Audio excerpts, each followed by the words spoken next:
Pabrik rokok yang menjadi klaster baru penyebaran COVID-19 di Kabupaten Sumeneb, Jawa Timur ditutup.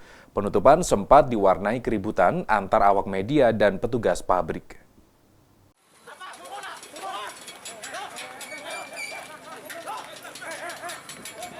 Keributan terjadi saat rombongan gugus tugas COVID-19 Kabupaten Sumeneb memasuki halaman pabrik rokok PT Tanjung Odi.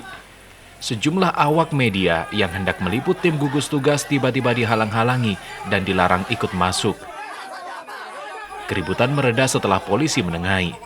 Padahal kedatangan awak media untuk meliput penanganan COVID-19 di pabrik rokok yang berada di Desa Babalan, Kecamatan Batuan, Sumeneb ini.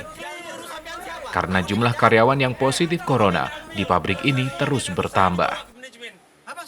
Kalau misalnya di area produksi dilarang, kami paham. Itu memang ada aturan dan itu hak dari perusahaan. Tapi ketika minimal masuk ke halaman aja nggak dikasih, ini yang menjadi pertanyaan besar. Kami udah pamit baik-baik dan kami mau untuk sampaikan kartu media saya untuk dipamitkan ke manajemen untuk mengambil gambar kedatangan dari Bupati dan rombongan untuk sidak ke PT Tanjung Odi. Sehingga tadi sempat ada keributan dengan teman-teman wartawan yang akan melakukan di pintu masuk. Walaupun pada akhirnya kita hanya bisa di halaman. Bupati sekaligus Ketua Gugus Tugas Penanganan COVID-19 Kabupaten Sumeneb menyatakan menutup pabrik rokok ini selama 14 hari ke depan. Bupati juga meminta pihak perusahaan melakukan tes swab kepada 148 karyawan yang reaktif rapid test. Untuk apa ditutup? Yang pertama, ingin gudang ini kita lakukan sterilisasi.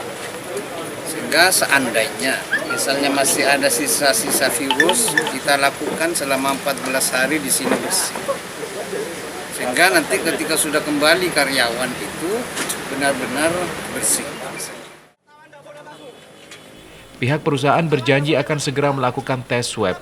Keterlambatan tes swab karena alat swab di laboratorium kesehatan daerah terbatas. Bukan keterlambatan ya, jadi memang mungkin perlu diklarifikasi juga bahwa kapasitas lab Kesda itu per minggunya hanya 40. Itu hanya menampung di hari Senin dan Kamis, itu pun hanya 20-20 karena keterbatasan alat. Nah, kami kalau ada anggap 168, belum lagi yang kemudian dari kabupaten. Dengan komposisi seminggu 40 apakah memenuhi? Bisa dihitung sendiri. Nah, itu bukan kami beralasan, tapi fakta yang terjadi di lapangan seperti itu.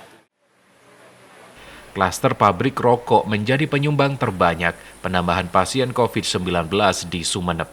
Nurhalis, Kompas TV, Sumeneb, Jawa Timur.